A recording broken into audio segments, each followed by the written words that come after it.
Boxing Ego here. If you like this video, make sure you hit the like button and also subscribe to the channel and hit the bell icon on the top of your screen to get notified when the latest new content drops.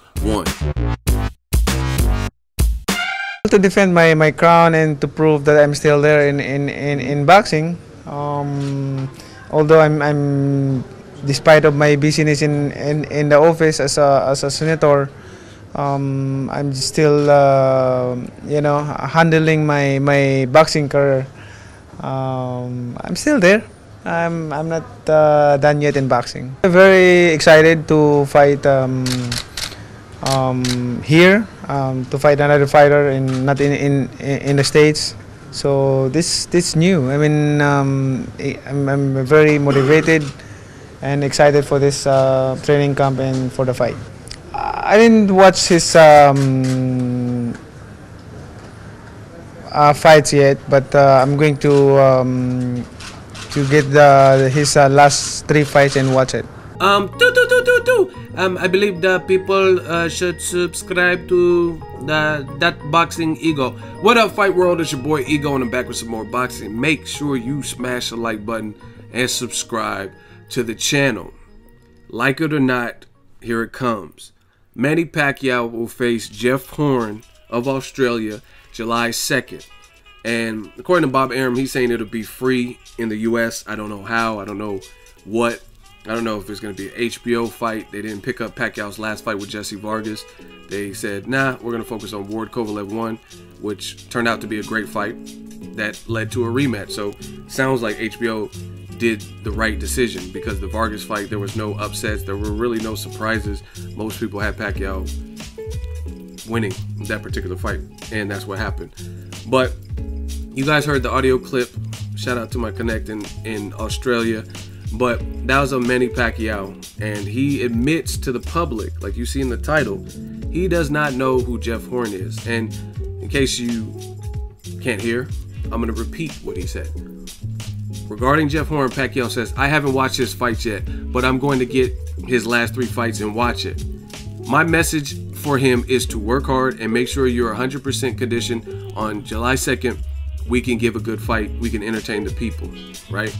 And he tells you right there he's never seen it. He says it feels good. He wants to show the people that he's still in it.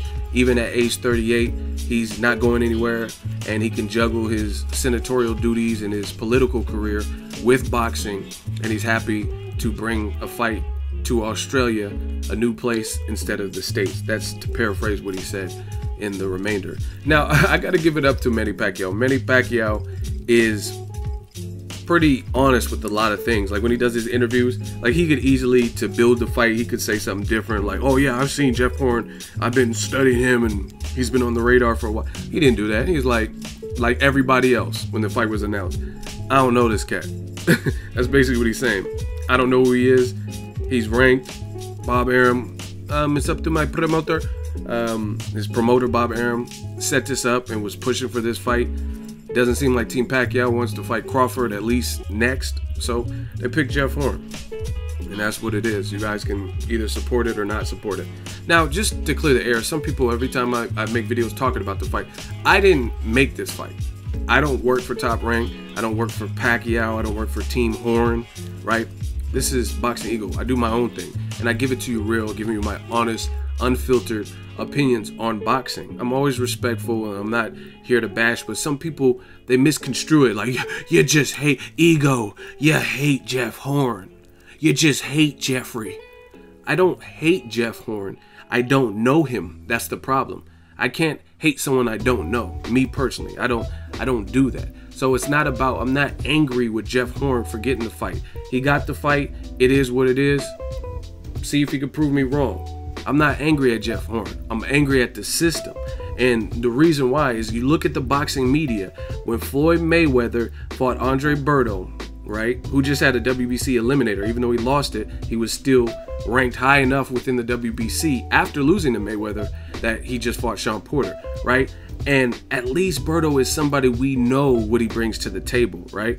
Floyd Mayweather beat Pacquiao and fights Berto, and a lot of the boxing media, I can't say everybody, but a lot, they said, oh, Floyd just single-handedly with this sole fight ruined his legacy. But he just beat the man you wanted to see him beat. And Pacquiao, for 5 years, Pacquiao fans, they said, oh, we could beat this guy, we could beat this guy. Freddie Roach even said before the fight, we could beat this guy with one hand tied behind her back. That's an actual Freddie Roach quote. You can Google it. And it's ironic because he said that, and then after they cried about, oh, it's my shoulder, and I need some salt water. Like, you know what I mean? Now you want salt water, and you lost because your shoulder. No, it's not. You don't wait 5 years, have this huge buildup and massive payday for the both of you, and then come up with excuses. Just, if anything, say, hey, it wasn't my best night, bad day at the office. I'm going to work hard. I'm going to fight the Terrence Crawfords of the world and show you guys what I got. But I want that rematch with Floyd. I want that get back. I would respect that. But I don't respect after the fact a bunch of... Donaire did that with Rigondeaux. He's like, oh, I've been putting it off. And not to make excuses, but you are making an excuse. You know what I'm saying? Rigondeaux beat you clearly, cleanly, and almost stopped you in the 12th round. And you're talking about... you need a shoulder surgery. Then, I mean, if you're going into a massive fight, maybe you should have, before you signed, took care of whatever and got yourself 100% healthy. Because after the fact, it doesn't work. You can't just, oh, I woulda, shoulda, coulda, woulda, and all this. So, but Floyd fought Berto. It was the end of the world. And now people are, oh, this is a good fight, man. And the guy who he's facing doesn't even know him. And this is not the first time. Pacquiao I did a previous video. And that's the great thing about YouTube. It documents everything. Dates, timestamps. You guys know. You guys can just search Manny Pacquiao, Jeff Horn, Boxing Ego, and see every video I've done on this subject. So it's bad when the high-profile superstar, Manny Pacquiao, who is a champion, a WBO champion at welterweight, he's fighting a guy and he keeps admitting that he doesn't even know who Jeff Horn is. So when fans are upset or saying, hey, I don't like this fight, Basuda, or whatever, then... it shouldn't be a big mystery and big shock. Nobody seems to know who. My name is Jeff. Nobody really knows who he is. You know what I mean? You can't say that with Berto. And like I said, I'm angry with the system. Deontay Wilder, they say, oh, he only fights bums. He fights Gerald Washington, a ranked guy who was undefeated, who actually fought live bodies. You know what I mean? He fought Amir Mansour, definite puncher. He fought against like Eddie Chambers on PBC at the StubHub, right? So he had some fights. Then he steps up as a late replacement because another Polish fighter failed his drug test, Andrzej Wawarski or whatever, and he steps in as a late replacement. Like, yeah, I'll go for the title shot. I'll face Wilder. People say, oh, Wilder only fights bum. It's not Wilder's fault his last two opponents tried to cheat before Washington. You know what I mean? Povetkin and Wawarski, and they try to have PEDs in their system. It's not his fault for that. But Gerald Washington, shout out to 707 Vallejo, shout out to my dude Washington. He stepped up to the plate, rise to the occasion, and he's now currently in Austria or Germany or whatever, training with Klitschko to Klitschko's biggest fight in a while, and that's against Anthony Joshua this weekend. So obviously Washington is not that bad if Klitschko is now using him in the after losing to Wilder in the very next camp and sees fit to use him for a big fight and a big test, because Klitschko lost pretty embarrassingly to Tyson Fury, lost all his belts. Now he has a chance to get 2 belts, I think, back by beating Joshua. Plus, if you derail Joshua, who's being built up in this knockout machine, all knockouts, then Klitschko's back on the map. And they say Wilder, they get mad because he fights a guy like Washington. But Pacquiao, people act like because he's a legend, which he is, he's the saint and he could just fight anybody. And no matter if we know him or not, and it's the best thing since the iPod. It's the best thing since sliced bread. I'm not here to water it down for you guys, and that's what it is. And you hear it from the horse's mouth. Pacquiao doesn't even know who he is. So when I say that in videos, you can't, oh, you're racist and get mad at me when he don't even know who he's fighting. He said, yeah, I got to study and watch 3 tapes. Hey, Pacquiao, good luck, like Martin said in Bad Boys, because trying to find 3 fights on Jeff Horn, it's not really 3 full fights. I haven't seen it, so you might have to summons Blockbuster, call Netflix, maybe they got him. But I've only been able to see a few fights. He fought, I think, an African guy, Randall Bailey, but I haven't really seen much footage just floating around full fights of Jeff Horn. So again, it's not I'm angry with Jeff Horn. I'm angry at the system because a lot of you guys aren't consistent. Fans, boxing media, and writers, they let this slip under the rug that Pacquiao hasn't really fought a guy we want to see him fight, like you could say Floyd Mayweather. But besides that, it's been a minute. You know what I mean? Brandon Rios off a loss, moving up in weight. Why fight Brandon Rios off a loss? Why not fight when he just knocked out Alvarado when he was undefeated? You know what I'm saying? And fight him at the catchweight like you did Chris Algieri, instead of making him off of a loss come from 140 to 147. Chris Algieri, relatively unknown, fought him at a catchweight he had never fought higher than 140, and he barely got by Ruslan Provodnikov. That's when Pacquiao decides to fight him, right? Jesse Vargas, he beat Saddam Ali. That was solid. Had a decent little bit of layoff, 6 to 8 months.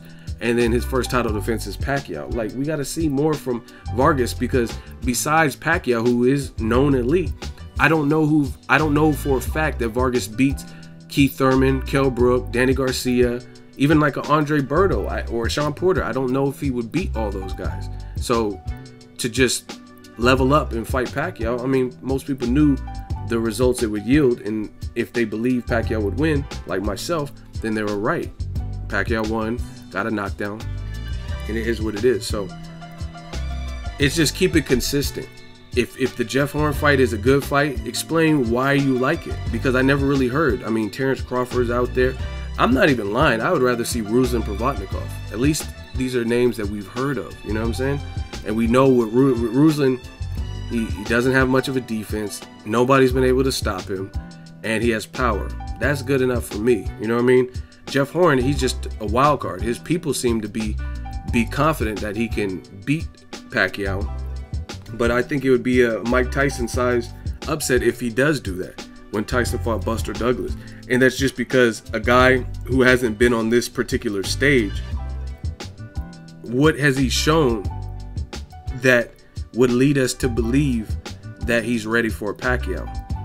Even a guy like Errol Spence Jr., I can understand the argument, because even though Errol Spence, he hasn't stepped up in class, he's an Olympian just like Jeff Horn, but he's a U.S. Olympian, and the U.S. Olympic team, I believe, has more competitiveness, and there's a lot. It's probably harder to become a U.S. Olympian because there's so many great talents like Floyd Mayweather, Oscar De La Hoya, Shakur Stevenson, Clarissa Shields, you know what I mean? Andre Ward. There's a lot of great Olympians in the U.S. But even aside from that, I've at least seen him fight Bundu, a guy who had mutual barometer opponents like Keith Thurman. I've seen him fight a guy Pacquiao, Khan, and Ruslan fought and couldn't stop, in Chris Algieri. You know what I mean? Plus, he's getting co-signed by guys who have sparred him. One who happens to be the best fighter of this generation, Floyd Mayweather Jr., who we know how good he is. He sparred him a couple years ago, a couple camps ago, and he was vouching for him. You know what I mean? Broner's saying, damn, this dude, he can punch. He hits hard. I got punched by Earl. You know what I'm saying? I haven't really heard anyone other than Jeff Horn's team who are like giving him a chance. In fact, there's an Australian judge who was a judge for Horn's fight recently, and he's like, man, he has no chance, Pacquiao by knockout. You know what I mean? And I don't know the judge or whatnot, but you guys can Google all these articles. Why would he just randomly make that up? You know what I mean? He's just a random judge, and he's speaking his mind. I've judged his fights, and I give him no shot. He's a nice kid. That's what Bob Arum said. He has a great person. You know, his personality is great. Like, why do I care about someone's personality? This is not Tinder, Match.com. I don't care what someone's person. This is a fight game. I'm not in it for that. I don't care who's cute and who has a nice personality and what their pastime. I'm trying to see people scrap. You know what I mean? So, to me, it's nothing against Jeff Horn. I just haven't seen enough of him on any type of elite level. Like I said, Jeff Horn versus Berto. I haven't even seen like a type of fight like that. Randall Bailey is 41 years old. Yes, he has power, but if you watch the fight, which I have, he actually buzzed Jeff Horn and rocked him real bad, even though he was able to get the stoppage later. But that's a 41-year-old. That's a 41-year-old Randall Bailey. You know what I mean? This is a couple years after the Mike Jones knockout in a fight he was losing. Devin Alexander doesn't really have much power, but he was able to easily beat Randall Bailey. The fight was pretty boring, but he was able to easily beat him. You know what I'm saying? So that's the biggest name on Jeff Horn's resume. Even Pacquiao himself does not know who Horn is and has to do his homework. And for an A-lister, and you know what I'm saying, you got to keep it consistent. I'm doing that on my channel, Boxing Ego specifically, right? Because when Canelo fought Liam Smith, I told you, why Liam Smith? These are the superstars of the sport, right? And previously to Liam Smith, it was Amir Khan. So let's say if Canelo fought Golovkin, then I would give him the same pass that I gave Mayweather. Mayweather fought the guy that was, people thought had the ability, southpaw, quick feet, quick hands, Pacquiao. After 5 years of debate, he fought the boogeyman that people said could beat his style. And then he beat him easy. And Pacquiao was reduced to landing 71 punches or something crazy, right? If Canelo fought Triple G in his last fight, and then he came back and fought Liam Smith, I wouldn't care. If he just beat Triple G easy, and then next fight he fought Liam Smith, you deserve that. Because you just went through a hard fight when a lot of people thought you can get beat by Golovkin. And if you beat him, and then you fought Liam Smith, nobody would really be tripping. It's the sequence of events. Fighting against, what is it, James Kirkland off of a year-plus layoff, then fighting Amir Khan, a welterweight with only 3 fights, who've been stopped at 35, stopped at 40. It didn't even look good, versus Chris Algieri in that particular performance. And he has a long layoff, and then you fight him at a catch weight of 155, a weight he's never been to, no rehydration clause, and then fight Liam Smith, right? Same thing with Pacquiao. Keeps fighting the fights nobody's really asking for. Jesse Vargas, it's like a teacher. Let's say there's a classroom with 30 kids, a teacher, and they ask a question. So class, what's the answer to this problem on the board? And you have 6 people raising their hand, eager, ooh, me, pick me. And all those people probably have the right answer or a solution to the problem on the board. And the teacher bypasses all 6 of those students and then picks the guy picking his nose in the corner who was sleeping 15 minutes ago, and then they ask him to answer the question. You know what I'm saying? You just had 6 willing participants that you could pick that would have probably gave you the answer, and you picked the guy picking his boogers. You know what I'm saying? And that's kind of how it is with Pacquiao. Like, and I'm not trying to down, like, Jesse Vargas is a good fighter, but he lost to Bradley. He lost bad to Bradley. To me, he lost 11 rounds to 1, right? And he just hadn't proven that he was the top 3 or anything of the welterweights, even though he was a champion. And that's who you pick. And then Jeff Horn is even worse, because if Jesse Vargas hasn't proven that, then Jeff Horn damn sure, because Vargas has a good resume. Vargas had at least fought against Timothy Bradley and rocked him. You know what I mean? He's been in there with Josecito Lopez and beaten him. He stopped an Olympian as Saddam Ali, right? So, and he sparred with everybody. You know what I mean? And he's been trained by a lot of people, Roy Jones and Floyd Mayweather. So again, if I didn't give Vargas much of a shot, then I'm definitely not giving Jeff Horn a shot, because Vargas, even though I think there were better fights for Pacquiao, Vargas does have a lot of experience. Jeff Horn, what does he bring to the table? He's not trained by Roy Jones or formerly on Floyd Mayweather's roster. He hasn't had big time fights with Tim Bradley like Vargas. You know what I mean? So what does he bring to the table? Especially when the person in the opposite corner doesn't even know who he is, just like most boxing fans. Yet and still, boxing media, I don't really see anyone slandering Pacquiao, and they're acting like this is the fight they wanted. It's not the fight I wanted, and that's straight up. Let me know what you guys think. Drop it in the comment section. Make sure you share the video, like the video as always. Hey, comment, and subscribe. Till next video is Ego signing off. So if you enjoyed this video and want more content like this on the channel, you can show your appreciation by going to the PayPal donate button or the YouTube support button. And you can donate any amount that you feel is equivalent to the value of this video. Much more to come. Thank you guys for your support. Boxing Ego, the future of boxing.